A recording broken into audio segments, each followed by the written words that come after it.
بہت عرصے پہلے کی بات ہے، ایک بادشاہ تھا۔ اس کی ایک خوبصورت اور اکلوتی بیٹی تھی۔ اپنی خوبصورتی اور دولت کی وجہ سے وہ بہت مغرور اور گستاخ تھی۔ جب بھی کہیں سے اس کے لیے شادی کا پیغام آتا وہ اسے ٹھکرا دیتی اور اس کا خوب مذاق اڑاتی تھی۔ ایک دن بادشاہ نے ایک بڑی دعوت کی اور اس میں شہزادی سے شادی کرنے والے تمام امیدواروں کو بلایا۔ سب لوگ اپنے اپنے مرتبے کے لحاظ سے کرسیوں پر بیٹھ گئے۔ شہزادی اس دعوت میں اپنی کنیزوں کے ساتھ بڑے مغرور انداز میں آئی۔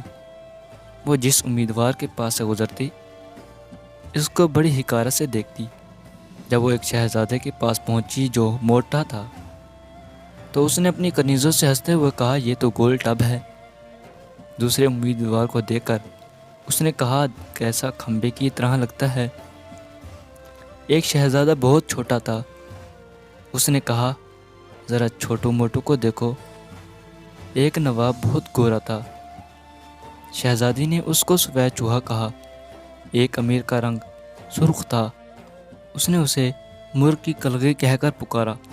اسی طرح وہ ہر امیدوار کی بے عزتی کرتی رہی، لیکن وہ ایک بادشاہ کو دیکھ کر تو بہت ہنسی کیونکہ اس کی داڑھی تھی۔ اس نے مذاق اڑاتے ہوئے کہا، ذرا اسے دیکھو، اس نے چہرے پر کیسی جھاڑ پھوس اگا رکھی ہے۔ بادشاہ نے جب دیکھا کہ اس کی بیٹی نے مہمانوں کی بہت بے عزتی کی ہے تو اسے بہت غصہ آیا۔ اس نے بڑے دربار میں یہ اعلان کیا کہ شہزادی پسند کرے یا نہ کرے، مگر اب میں اس کی شادی کسی فقیر سے کروں گا۔ اس اعلان کے بعد تمام لوگ چلے گئے۔ کچھ ہی دیر بعد ایک آوارہ گرد گویا آیا جو گلی کوچوں میں گھوم کر گانا گایا کرتا تھا۔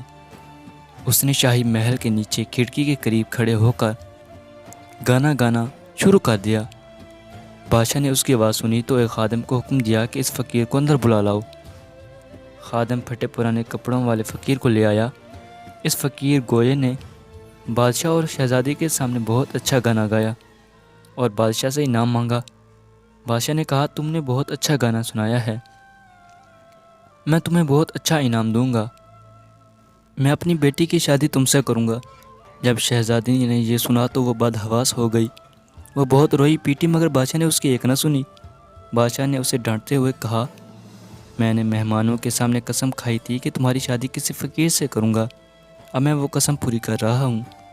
یہ کہہ کر بادشاہ نے قاضی کو بلایا اور مغرور شہزادی کی شادی آوارہ گرد گوئے کے ساتھ کرا دی اور پھر حکم دیا کہ تم اپنے شوہر کے ساتھ جانے کی تیاری کرو۔ شہزادی روتی پیٹتی فقیر کے ساتھ چل دی۔ راستے میں وہ ایک شکارگاہ سے گزرے۔ اتنی بڑی شکارگاہ کو دیکھ کر وہ حیران رہ گئی۔ اس نے فقیر سے پوچھا، یہ شکارگاہ کس کی ہے؟ میں نے سنا ہے کہ تم نے ایک داڑھی والے بادشاہ کا مذاق اڑایا تھا۔ یہ شکارگاہ اسی کی ہے۔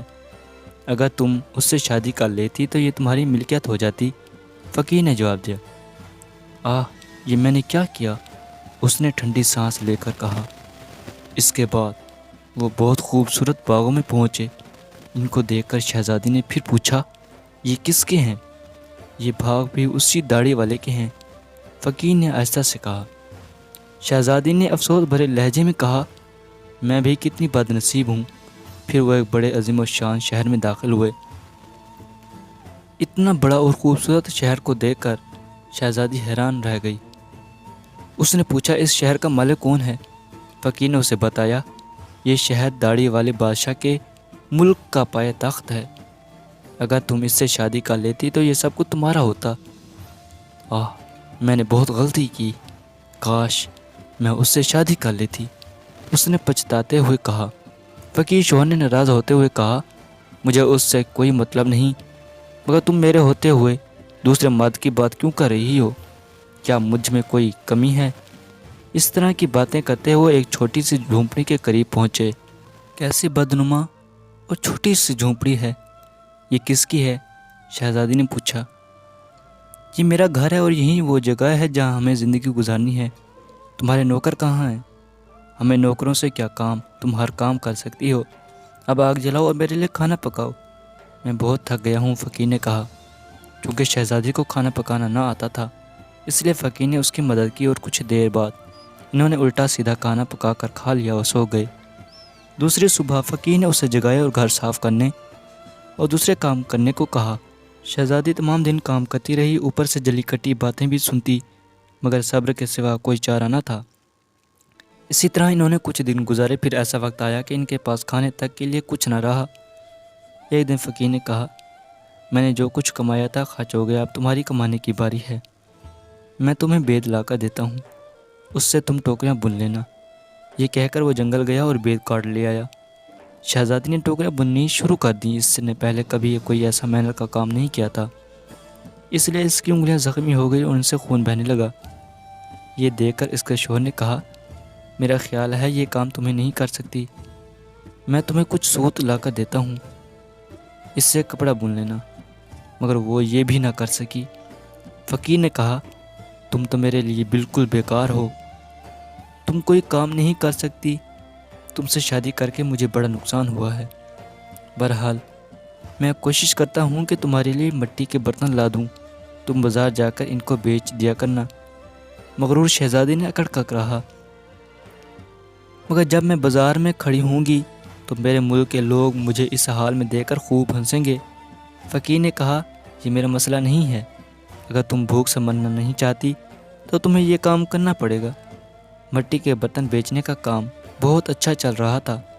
لوگ جب ایک خوبصورت لڑکی کو بازار میں برتن بیچتے دیکھتے تو اس پر ترس کھا کر کچھ نہ کچھ خرید لیتے۔ برتن بک گئے تو فقیر نے اور برتن لا کر دے دیے۔ اسی دوران ایک غسیل بدمزاج سپاہی وہاں سے گزرا، اس نے بازار کے بیچ میں برتن رکھے ہوئے دیکھ کر انہیں لات مار کر توڑ دیا اور کہا کہ آئندہ اس طرح راستہ مت گھیرنا۔ شہزادی بہت پریشان ہوئی، اس نے سارا واقعہ گھر آ کر اپنے شوہر کو سنایا۔ تم انتہائی بے وقوف ہو، تم سے کس نے کہا تھا کہ بیچ بازار میں برتن لے کر بیٹھ جاؤ؟ آخر وہاں سے لوگوں کو گزرنے میں دشواری ہوتی ہے، میرا خیال ہے کہ یہ بھی تمہارے بس کا کام نہیں ہے۔ خیر میں شاہی محل جاؤں گا، ہو سکتا ہے کہ وہاں تمہارے لیے کوئی کام نکل آئے۔ یہ کہہ کر وہ شاہی محل روانہ ہو گیا۔ شام کو فقیر نے واپس آ کر کہا، شاہی محل میں تمہارے لیے مددگار باورچن کی جگہ مل گئی ہے، اب کم از کم ہمیں کھانے کو خوب مل جایا کرے گا۔ اور اس طرح مغرور شہزادی ایک مددگار باورچن بن گئی۔ وہ ہر روز صبح سے شام تک باورچی خانے کے سارے کام کرتی اور شام کو لوگوں کے آگے کا بچا ہوا کھانا لے کر گھر آ جاتی، اور اس طرح دونوں میاں بیوی کا گزارا ہو جاتا۔ محل میں آئے ہوئے اسے کچھ ہی دن گزرے تھے کہ اس نے سنا کہ محل میں کوئی شادی کی تقریب ہونے والی ہے۔ مقررہ دن جب مہمان آنے شروع ہوئے تو وہ باورچی خانے کی کھڑکی سے انہیں دیکھ رہی تھی۔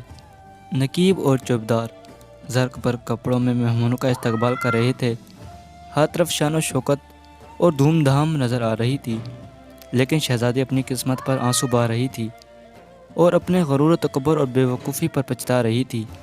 اسی دوران کچھ خادمائیں آئیں اور انہوں نے اس کو بہت سے مزیدار کھانے دیے جو اس نے ٹوکری میں رکھ لیے اور گھر کی طرف چل پڑی۔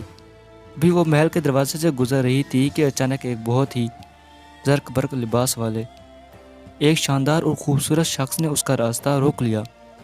شہزادی نے نگاہ اٹھا کر دیکھا کہ وہیں داڑھی والا بادشاہ تھا جس کا اس نے خوب مذاق اڑایا تھا۔ وہ خوف اور شرم سے کانپنے لگی۔ بادشاہ اسے لے کر ہال میں پہنچا۔ اتنے سارے لوگوں کو دیکھ کر اسے اپنے اوپر قابو نہ رہا اور گھبراہٹ میں ٹوکری اس کے ہاتھ سے گر گئی اور اس میں سے کھانا نکل کر چاروں طرف پھیل گیا۔ تمام درباری ہنسنے لگے۔ شہزادی کا یہ حال تھا کہ کسی طرح زمین پھٹ جاتی تو وہ اس میں سما جاتی۔ اس نے جھٹکے سے اپنا ہاتھ چھڑا لیا اور بھاگنا چاہتی تھی کہ بادشاہ نے لپک کر اسے دوبارہ پکڑ لیا اور بڑی نرمی سے بولا، ڈرو مت، کیا تم مجھے نہیں پہچانتی؟ میں وہیں آوارہ گرد گویا ہوں جو تمہارے ساتھ جھونپڑی میں رہتا ہے، میں وہیں سپاہی ہوں جس نے تمہارے برتن توڑے تھے۔ یہ سب کچھ میں نے اس لیے کیا تھا کہ میں تمہیں پسند کرتا تھا اور تم سے شادی کرنا چاہتا تھا۔ اب تمہارے غرور کا علاج ہو چکا ہے اور تمہیں اچھا سبق مل گیا ہے۔ پچھلی باتوں کو بھول جاؤ، دیکھو آج ہماری شادی کی تقریب ہو رہی ہے۔ اسی وقت کنیزیں آئیں اور اسے اپنے ساتھ لے گئیں۔